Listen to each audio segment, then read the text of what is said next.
dulu ketika Nabi Adam alaihissalam hendak menikah dengan Ibu Hawa, itu kata malaikat Jibril ada maharnya. Maharnya adalah bersolawat untuk Nabi kita Muhammad sallallahu alaihi wasallam. Dan saat itu malaikat Jibril ngajari solawat itu bentuknya adalah sallallahu ala Muhammad. Apa Bu? Sallallahu ala Muhammad. Kalau solawat yang terbaik itu di tahiyat akhir itu, solawat Ibrahimiyah sampai innaka hamidum majid. Itu seperti itu. Wallahu alam bisawab. Monggo yang lain silakan kalau ada.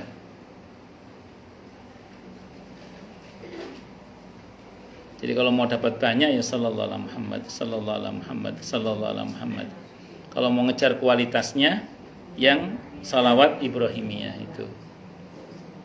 Ya semuanya berkualitas sih, cuman maksudnya kalau istilah salawat yang terbaik itu yang komplit ya itu ibarat nasi uduk itu ada kerebek entoknya, ada semur jengkolnya, ada mie bihunnya, ada telurnya lengkap.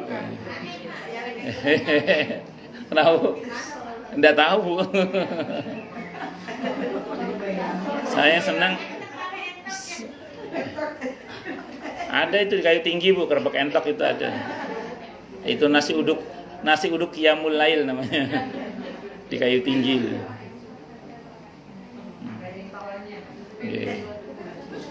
Monggo yang lain silakan kalau ada. Oh jelas semua. Oh iya monggo Bu Agus. Nggih Bu. Nggih. Nggih.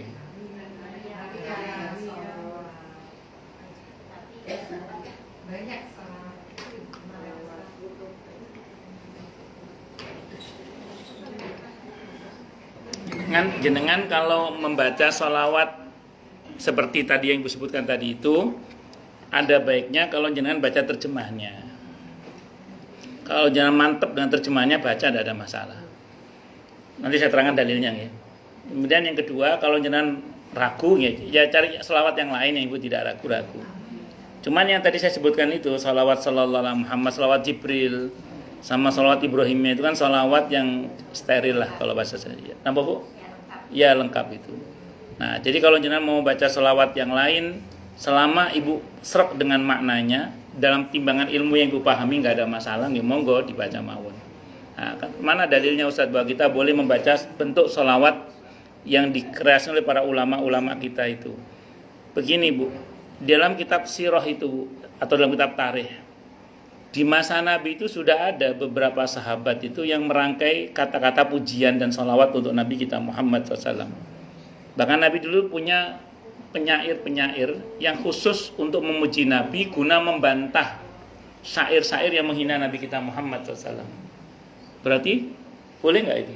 Boleh. Di masa Nabi sudah ada dibuat syair-syair yang memuji dan bersolawat untuk Nabi kita Muhammad SAW oleh tukang-tukang syair yang memang mereka bertugas membuat syair membantah tuduhan atau cacian orang-orang kafir yang mencaci maki Nabi melalui syair-syair itu juga. Jadi kalau misalnya sewu jenengan mau baca yang itu monggo silakan, tidak ada masalah. Cuman saya sering bilang ke jamaah, ada baiknya jenengan baca terjemahannya biar ngerti isinya. Kalau yang ngerti isinya, madep mantep bismillah baca silakan, tidak apa-apa.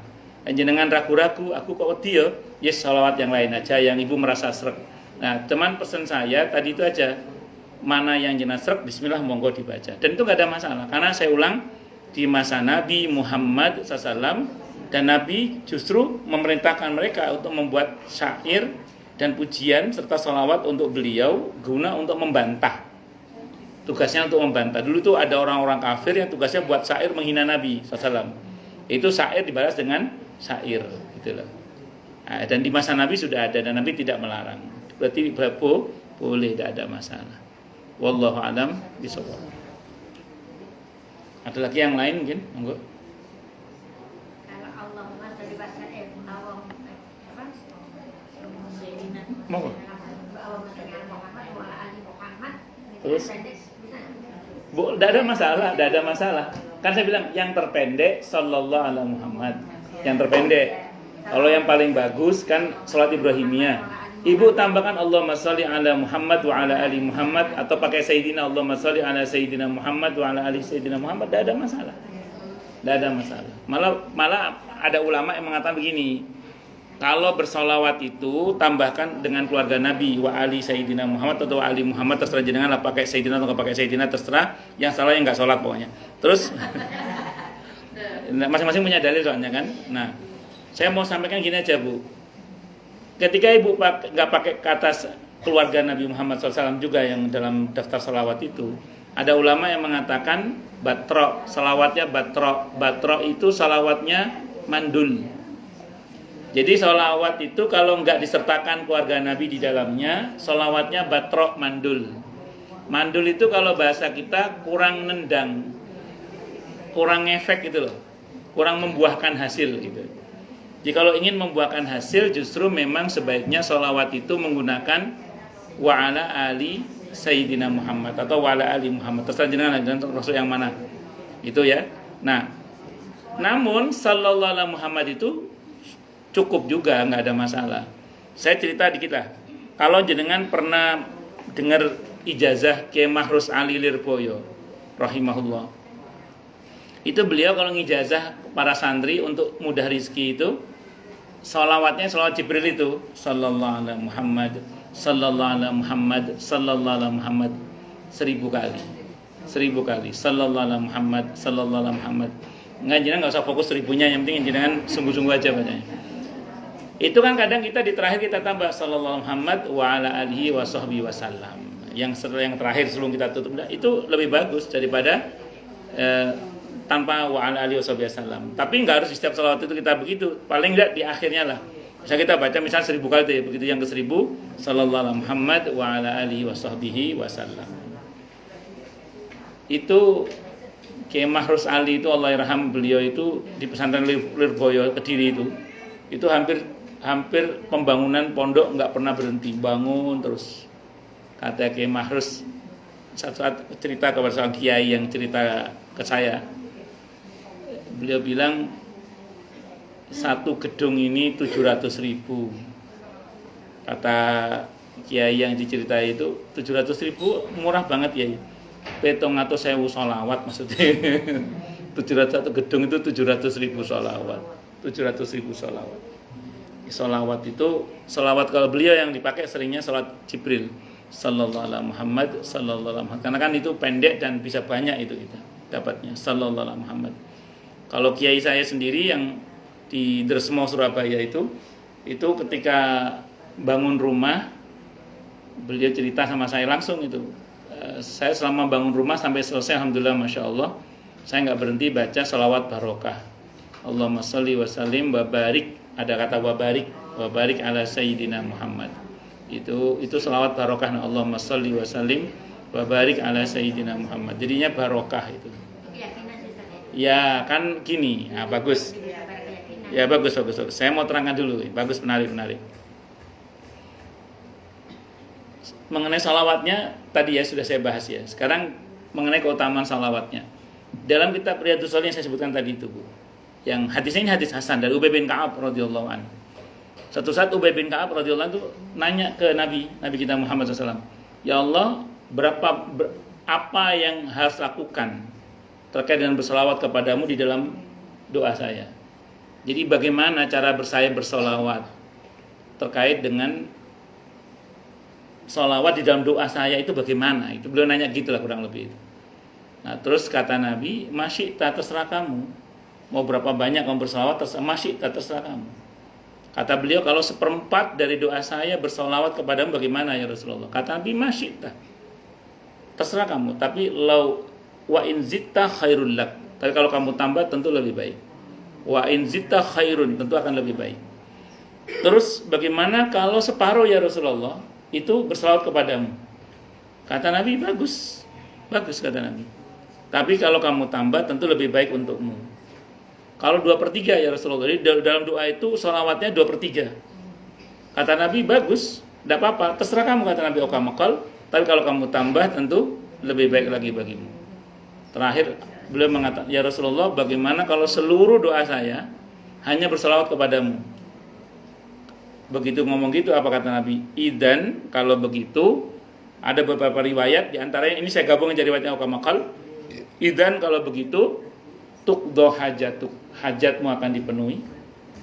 Wayuk fahamuk, kesedihanmu akan dicukupkan. Wayuk farudambuk, dosamu akan diampuni. Jadi hajat dipenuhi, dosa diampuni, kesedihan dicukupkan. Maksudnya nggak sedih lagi gitu maksudnya. Nah, makanya kalau kita kembalikan pada dalil itu, ya pantas kalau 700.000 jadi gedung itu misalnya dengan izin Allah. Kayak kiai saya dengan izin Allah bikin rumah bermodalkan sholawat barokah dengan itu, tentu dengan usaha ya, tapi kan sholawat itu semacam pelicin lah gitu ya, untuk memudahkan, dan qadar Allah jadi itu seperti itu. Jenengan monggo terserah jenengan mau yang mana, kayak tadi sak serkeati tadi. Nah, bumi cocoknya sallallahu alaihi Muhammad ya monggo. Salat Ibrahimiyah nggih monggo ning rada suwe lah niku ngatur mawon. Tapi itu Masya Allah itu paling top lah. Memang kalau targetnya banyak dan sungguh-sungguh itu sallallahu alaihi Muhammad paling mudah. Sallallahu alaihi Muhammad, sallallahu alaihi Muhammad, sallallahu alaihi Muhammad. Jadi yang entah yang keberapanya jadi wa ala alihi wasallam gitu. Nggih. Saya kira itu nggih, monggo Bu, monggo.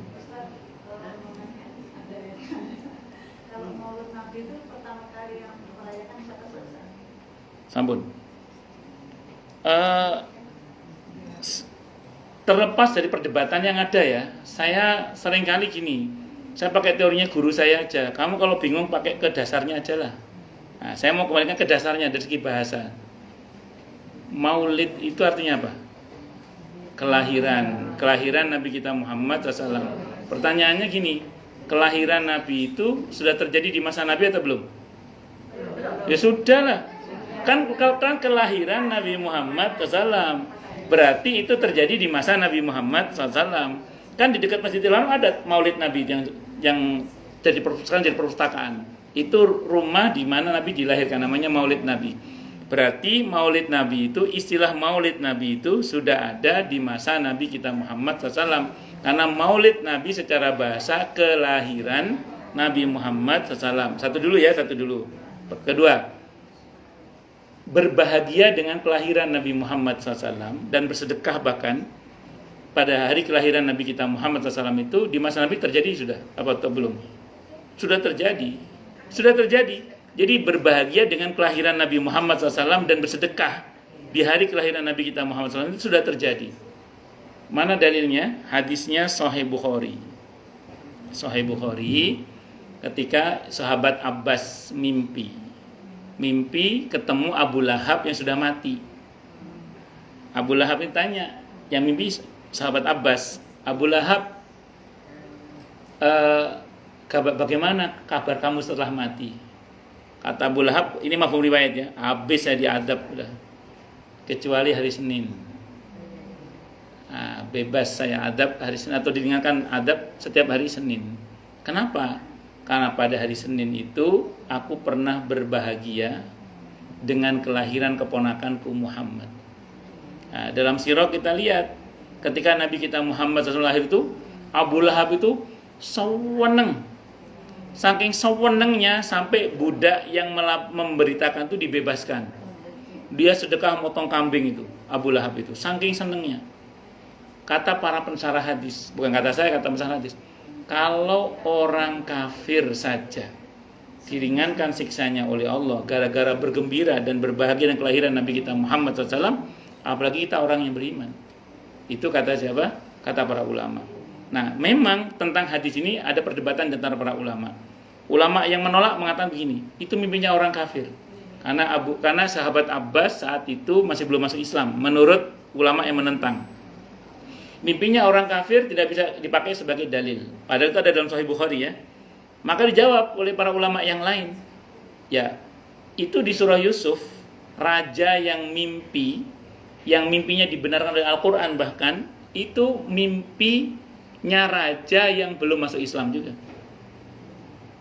Tapi itu mimpinya benar, karena mimpi yang benar itu cirinya apa? Begitu dia bangun, bisa bercerita dengan sangat baik.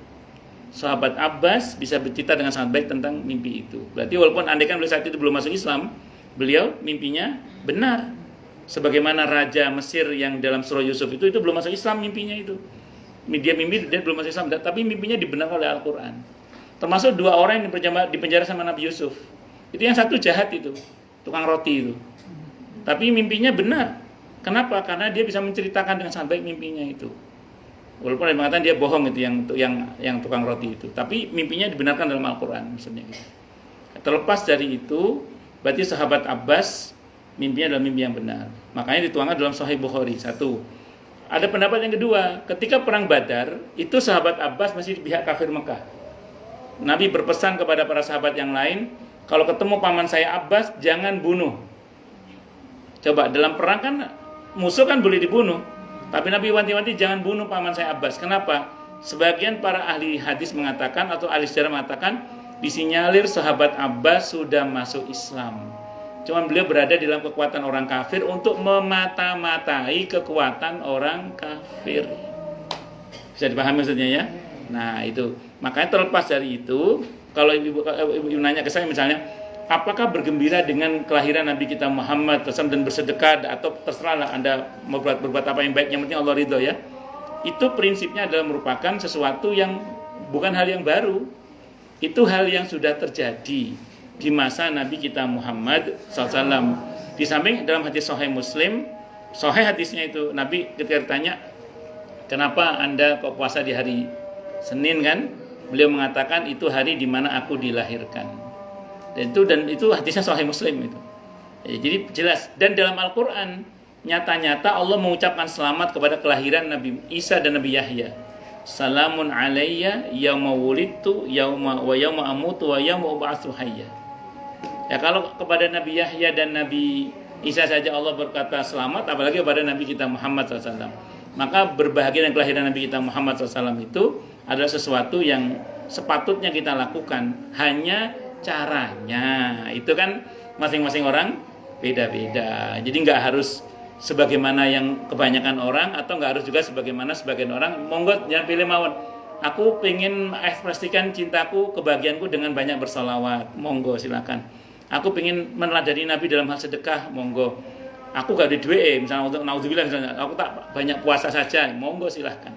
Ya, jadi itu ekspresi dalam mencintai Nabi tadi itu, monggo lah. Jadi nggak ada aturan khususnya itu. Nah, makanya kalau saya ditanya orang, ya jawaban saya seperti itu. Karena kalau kita bicara perdebatan para ulama di level yang sekarang ini, capek kita itu. Iya, ujungnya malah kita berantem, nggak berkesudahan. Ya, monggo mawon lah jangan nggak usah karepe. Yang penting kalau Anda nanya saya, jawaban saya tadi itu di antaranya. Ngoten nggih? Wallahu a'lam bishawab. Cukup dulu nggih. Kita tutup dengan hamdalah. Alhamdulillahirabbil alamin. Semoga kajian kita bisa bermanfaat, mubarakah fi dini wa dunya wal akhirah untuk kita, keluarga kita dan seluruh umat Islam semuanya. Dan mudah-mudahan kita semua dijadikan oleh Allah sebagai orang-orang yang sukses dunia akhirat. Selamat dunia akhirat, bahagia dunia akhirat, dan dipermudah urusan kita oleh Allah fi dini wa dunya wal akhirah. Semoga Allah limpahkan hidayah selalu untuk kita. Semoga Allah tingkatkan selalu hidayah untuk kita. Dan semoga Allah berikan hidayah untuk siapapun yang melihat kita. Subhanakallahumma bihamdika asyhadu an la ilaha illa anta astaghfiruka wa atubu ilaik. Sallallahu alaihi Muhammad wa ala alihi wasallam. Saya mohon maaf. Assalamualaikum warahmatullahi wabarakatuh.